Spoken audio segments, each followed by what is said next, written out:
What to look for when you're adopting an SD-WAN/SASE? When considering SD-WAN or SASE, businesses should evaluate the following aspects. Now, this is a list that we have prepared as a part of this video to provide the right kind of guidance on what you should do in order to, when you're starting your journey into the software-defined technologies. So first thing you need to evaluate is security features. So ensure that the solution is robust, offers proper security features such as encryption, firewalls, intrusion prevention systems or IPS. Yes, that's included in SD-WANs. If you're deploying SASE, then look for the integrated security capabilities like Zero Trust or CASB or NSWG. I mean, these are mandatory. Then the next aspect you need to look for is performance and reliability.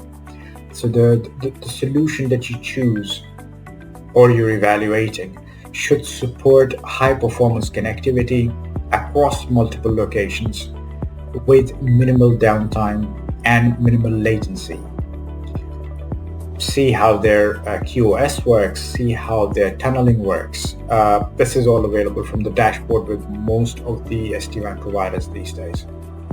That's the whole purpose of having a software-defined approach, right? So evaluate how the technology handles the traffic prioritization and failover mechanisms. Now, another aspect to look is scalability. So choose a solution that can grow with your business. It's important. Accommodating the users, locations as needed, and it should be plug and play. Usually they are, because they just tell their head end or orchestrator that, hey, I'm alive, and they just get listed there. But this is a very simple way of saying it. You deploy the device on the new location, you plug in, you get the code, it automatically registers back into the orchestrator/head end, wherever it may be. It can be in the cloud, it can be in your own data center, it can be on your on-premise infrastructure. But it just validates and then it just connects. At least this is what I've seen most of them doing. The next is management and visibility. Now look for a centralized management interface that offers visibility into the network performance, so dashboards, ensuring and good ones, ensuring the security events and policy enforcements are also available and should be configurable. This is crucial for both SD-WAN and SASE to ensure consistent and efficient network operations from a single pane of glass in most cases. The next aspect and the most important aspect, this is why you're actually adopting SD-WAN, is the cost.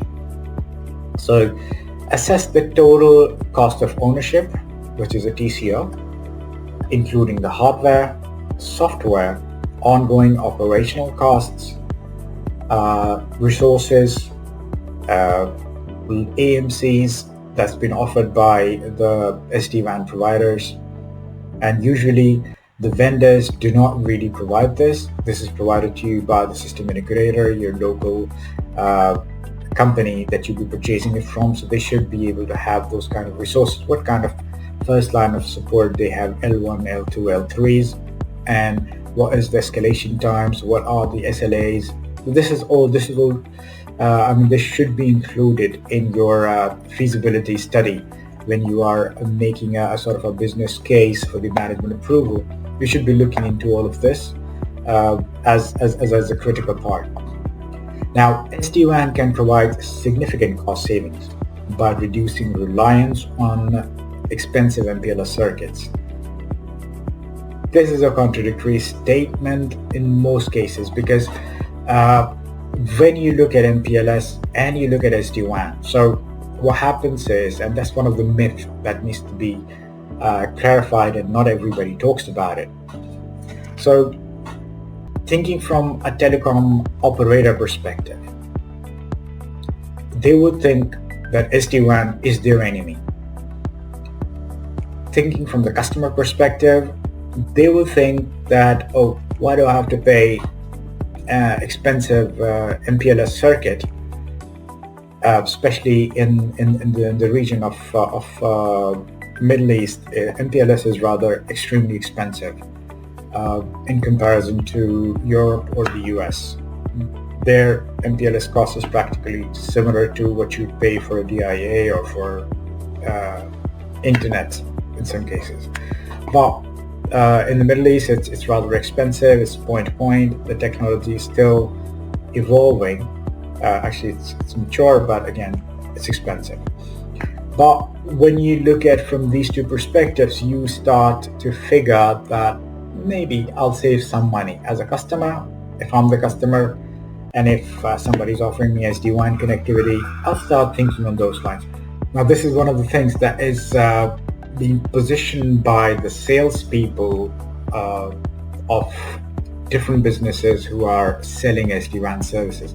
Now, what I would, as a completely unbiased approach, I would not look into SD-WAN as a replacement for the MPLS, because MPLS is highly reliable.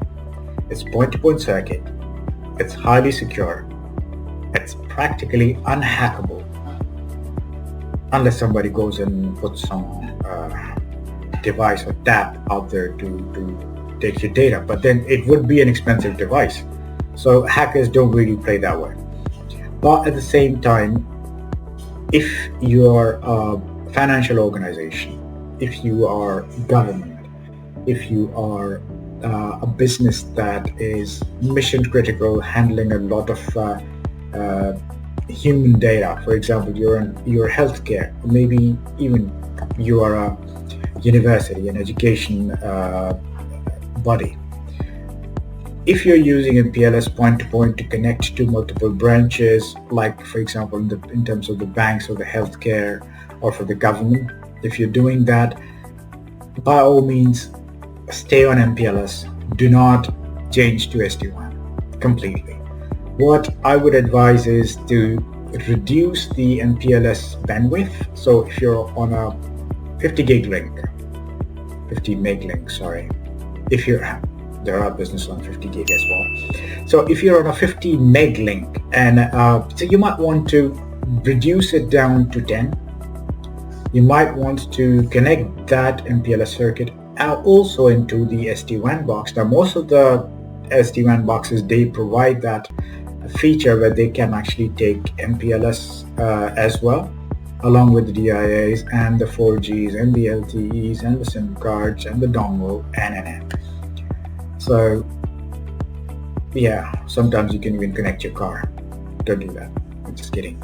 But having said that, so you can have a QoS built on top, so you can go to your dashboard, create multiple tunnels, and send the mission critical data through MPLS. Send the data like your emails, your internet breakout, and whatnot. Use SD-WAN for that.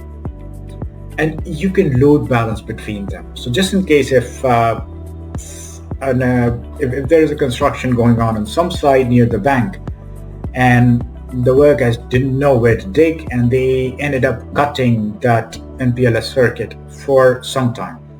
Now, bank transactions, if it's done between 9 and 4, that's critical for them. So even if the line is down for 2 hours, that'd be a big problem for them.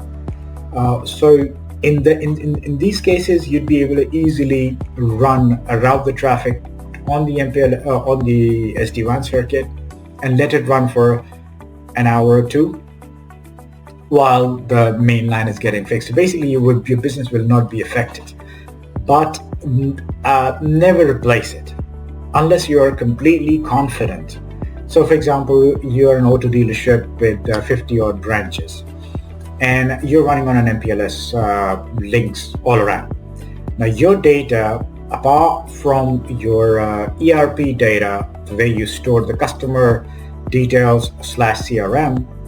Apart from that, or their banking details and whatnot, apart from that, I don't think the other data is super critical, mission critical. Maybe it is, maybe it's not. But from my perspective, maybe it's not. So you might want to run that on the SD-WAN link and send the main data. So how much MPLS would you need then? Probably a 2 meg link would be sufficient for you, or maybe a 1 meg link in most cases. Let's move to the next subject. Once you have selected the vendor, now you need to look into what kind of vendor support and ecosystem do they have. So I'd say you selected a technology, for example. Now you need to ensure that the vendor provides strong customer support, comprehensive documentation, and integration capabilities with other business tools and platforms.